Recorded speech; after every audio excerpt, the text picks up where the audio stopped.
है numerical number 3.8। Question बड़ा simple सा है, लेकिन याद रखिएगा सिंपल चीज़ इंपॉर्टेंट भी होती है। तो क्वेश्चन क्या हमारा, how much time is required to change 22 newton second momentum by a force of 20 Newton's.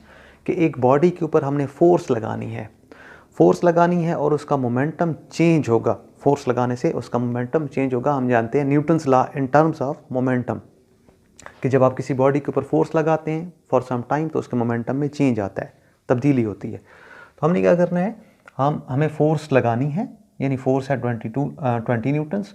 उससे क्या होगा, उसका मोमेंटम जो है वो इतनी वैल्यू उसकी चेंज होगी 22 न्यूटन सेकेंड। न्यूटन सेकेंड जो है वो यूनिट है मोमेंटम का, जिसको हम किलोग्राम मीटर पर सेकेंड भी कहते हैं। हमें क्या मालूम करना है, कितना टाइम चाहिए, इस फोर्स को कितना टाइम चाहिए।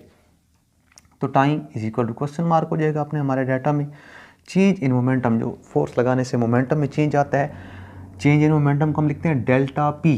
डेल पी भी से हम पढ़ते हैं, मोमेंटम का ये सिंबल है बी। 22 newton second. फोर्स लगनी है जी F 20 न्यूटन्स। अब हमारे पास फॉर्मूला है Newton's law in terms of momentum का, F is equal to del P divided by T. ये सिंपल सा फॉर्मूला है। हमें यहाँ से टाइम कैलकुलेट करना है, तो T इज इक्वल टू हो जाएगा डेल पी ओवर F, यानी ये जो F है इस साइड पे आके डिवाइड हो जाएगा। वैल्यूज पुट करते हैं जी, तो T is equal to del P हमें दिया गया है 22, और जो टाइम है वो फोर्स जो है वो हमारे पास कितनी है जी 20 न्यूटन्स। ये हमने वैल्यूज पुट कर दी। टाइम कैलकुलेट करना है।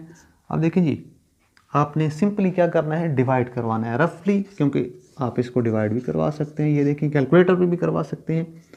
तो 21 ये हो जाएगा 20, तो यहाँ से 2 कैरी आ जाएगा जी, 2 जो है 2 में से 0 माइनस होगा तो 2 बचेगा। अब क्या होगा, यहाँ पे हम पॉइंट लगाएंगे और यहाँ पे 0 प्लेस कर देंगे, तो 21 20 होता है। इट्स मीन हमारे पास जो टाइम आ रहा है वो कितना आ रहा है 1.1, और टाइम का ऐसा यूनिट जो है वो सेकंड्स है, तो हम यहाँ पे सेकंड प्लेस कर देंगे। तो ये था बड़ा सिंपल सा न्यूमेरिकल 3.8। नंबर 3.9 आज हमने सॉल्व करना है। देखते हैं अपना क्वेश्चन, यानी अपने स्टेटमेंट को समझते हैं। How much is the force of friction between a wooden block of mass 5 kg and the horizontal marble floor. एक वुडन ब्लॉक है, एक लकड़ी का ब्लॉक है, वो एक मार्बल के फर्श के ऊपर पड़ा हुआ है। ठीक है जी, हमने क्या चेक करना है, हमने ये बताना है, अच्छा उसका मास जो है, जो वुडन ब्लॉक है उसका मास जो है वो 5 किलोग्राम है। हमें क्या बताना है कि वो जो वुडन ब्लॉक है और जो मार्बल का फ्लोर है यानी फर्श है, उसके दरमियान जब वो टच कर रहा है तो कितनी फोर्स ऑफ फ्रिक्शन होगी, जिसको हम स्टैटिक फोर्स ऑफ फ्रिक्शन भी कहते हैं। ठीक है जी, the coefficient of friction between wood and marble is, और जो कोफिशिएंट ऑफ फ्रिक्शन है जो मार्बल का फर्श है और जो ब्लॉक है वुड का वो है 0.6। ये हमारे पास क्वेश्चन हो गया जी। अब इस क्वेश्चन से सबसे पहले सोल्यूशन में हम अपना डाटा निकालेंगे। डाटा कैसे निकालेंगे, फोर्स हमें मालूम करनी है, जिसको हम स्टैटिक फोर्स ऑफ फ्रिक्शन भी कहते हैं। स्टैटिक मीन्स रेस्ट में, क्योंकि वुडन ब्लॉक जो है वो उसके ऊपर मार्बल के फर्श के ऊपर रेस्ट में पड़ा हुआ है, तो उस वक्त जो उन दोनों बॉडीज़ के दरमियान जो फ्रिक्शन होगी वो क्या होगी, स्टैटिक फोर्स ऑफ फ्रिक्शन, जिसको हम FS भी कहते हैं। तो वो हमने मालूम करनी है। जो मैस है M से हम डिनोट करते हैं, वो हमें दिया गया है 5 kg। कोफिशिएंट ऑफ फ्रिक्शन जो है जिसको हम म्यू बोलते हैं, और ये इसका सिंबल है वो है 0.6। तो कैलकुलेशंस में हमारे पास एक सिंपल सा फार्मूला है कि जो कोफिशिएंट ऑफ फ्रिक्शन होता है म्यू, वो बराबर होता है FS यानी static force of friction divided by normal reaction. क्योंकि जब किसी सरफेस के ऊपर बॉडी पड़ी हुई है तो बॉडी का जो वेट है, यानी वो जो वुडन ब्लॉक है उसका वेट डाउनवर्ड नीचे की तरफ अमल कर रहा है, एक्ट कर रहा है। तो एक रिएक्शन की फोर्स है, रद्द अमल की फोर्स है जो ऊपर की तरफ एक्ट कर रही है, एक दूसरे को ये कैंसिल कर रही है, इस वजह से यहाँ पे ये स्टैटिक है। अब क्या है जी, mu is equal to FS। अब R की जगह पे हमने क्या प्लेस करना है, mg। अब mg क्यों प्लेस करना है, ये देखें कि जो R है वो किसकी इक्वल है, वेट की इक्वल है। वेट डाउनवर्ड्स और रिएक्शन अपवर्ड्स दोनों इक्वल है। और वेट हम जानते हैं कि ये बराबर होता है mg के। इस वजह से हमने यहाँ पे mg प्लेस कर दिया। हमें मालूम करनी है स्टैटिक फोर्स ऑफ फ्रिक्शन यानी Fs। तो म्यू जो म्यू है उसके साथ ही mg जाके मल्टीप्लाई हो जाएगा यानी म्यू mg। Fs को यहीं छोड़ेंगे और mg इधर जाके मल्टीप्लाई यानी ज़रब हो जाएगा। तो Fs इज इक्वल टू, अब जस्ट वैल्यूज़ पुट करनी है। वैल्यूज़ क्या हैं जी? 0.6 म्यू की वैल्यू मल्टीप्लाई मास जो है वो हमें दिया गया है 5 मल्टीप्लाई जी ग्रेविटेशनल एक्सेलरेशन होती है और ये आप वैल्यू जानते हैं 10 मीटर पर सेकंड स्क्वायर हम मैट्रिक लेवल तक यूज़ करते हैं। अब जस्ट कैलकुलेशन है 0.6 में अगर आप ये डेसिमल पॉइंट यानी अशारिया ख़त्म करें तो ये नीचे इसके 10 बन जाएगा यानी पॉइंट के नीचे 1 और एक डिजिट है तो 0 multiply 5 multiply 10।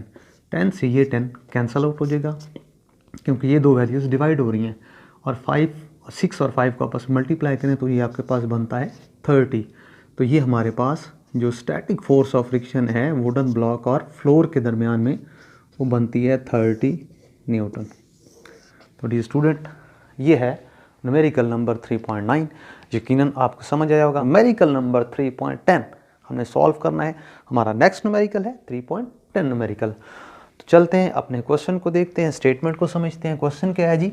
How much centripetal force is needed to make a body of mass 0.5 kg to move in a circle of radius 50 centimetre with a speed of 3 metre per second. कितनी centripetal force दरकार होगी, कितनी centripetal force चाहिए होगी कि हमने एक body है जिसका मास है कितना 0.5 किलोग्राम, 0.5 किलोग्राम, उसको हमने मूव करवाना है सर्कल में। किस स्पीड के साथ उसने मूव करना है? अच्छा, सर्कल का जो रेडियस है वो है 50 सेंटीमीटर यानी एक बॉडी है जिसका मास हमें गिवन है। हमें क्या करना है? उस बॉडी को एक सर्कल में, एक दायरे में हरकत करवानी है। उस दायरे का जो रेडियस है, सर्कल का जो रेडियस है वो है 50 सेंटीमीटर। किस स्पीड के साथ उसने मूव करना है? 3 मीटर पर सेकेंड। और याद रखिएगा जब भी कोई बॉडी सर्कल में मूव करती है तो उसके ऊपर एक फोर्स एक्ट करती है जिसको हम कहते हैं सेंट्रीपिटल फोर्स। तो सॉल्यूशन में सबसे पहले हम देखेंगे डाटा। डाटा क्या है जी? सेंट्रीपिटल फोर्स जिसको हम FC से डिनोट करते हैं वो मालूम करनी है। तो क्वेश्चन मार्क, मैस हमें दिया गया है m 0.5 kg, ये हमारे डाटा क्वेश्चन में है। रेडियस जो जिस सर्कल में उसने मूव करना है उसका रेडियस हमें बता दिया गया है 50 सेंटीमीटर, लेकिन सेंटीमीटर SI यूनिट नहीं है। हम SI यूनिट्स में सॉल्व करते हैं न्यूमेरिकल्स को। तो सेंटीमीटर से हमें मीटर बनाना होगा। उसके लिए हम क्या करेंगे? 100 से डिवाइड कर देंगे, तकसीम कर देंगे 100 से। क्यों करेंगे? क्योंकि हम जानते हैं कि 1 मीटर के अंदर 100 सेंटीमीटर होते हैं यानी 1 metre is equal to 100 centimetres. तो 50 डिवाइड बाई 100 करेंगे तो ये हमारे पास बनेगा 0.5 मीटर यानी 0.5 मीटर। स्पीड हमें गिवन है, जिस स्पीड के साथ उसने मूव करना है वो है v is equal to 3 metre per second. Calculations हम अपनी करते हैं। सिंपल न्यूमेरिकल है लेकिन इम्पोर्टेंट है। कैलकुलेशंस में स्ट्रेट फॉरवर्ड हम क्या करेंगे? सेंट्रीपिटल फोर्स का formula FC is equal to mv² divided by r। ये सेंट्रीपिटल फोर्स का फार्मूला है, हम इसी को यूज़ करेंगे। आप देखें जी, FC is equal to m, mass हमें गिवन है 0.5 multiply v², v means speed, तो 3 का मुरब्बा स्क्वायर कर लेंगे डिवाइडेड बाय r। r हमारे पास रेडियस जिसको हमने फिर मीटर में चेंज किया हुआ है वो है 0.5। अब ये 0.5 से 0.5 जो है वो कैंसल आउट हो जाएगा, डिवाइड हो रहा है। तो FC इज इक्वल टू 3 का स्क्वायर आप करें तो आपके पास आता है 9 और फोर्स का यूनिट होता है न्यूटन। तो ये सेंट्रीपिटल फोर्स जो है हमने मालूम कर ली। तो डियर स्टूडेंट्स, ये था न्यूमेरिकल नंबर 3.10। यकीनन आपको समझ आया होगा। हमारे चैनल को सब्सक्राइब कीजिए, हमारी वीडियोस को शेयर और लाइक कीजिए। इजाज़त चाहते हैं आपसे। अल्लाह हाफिज़। Thank you.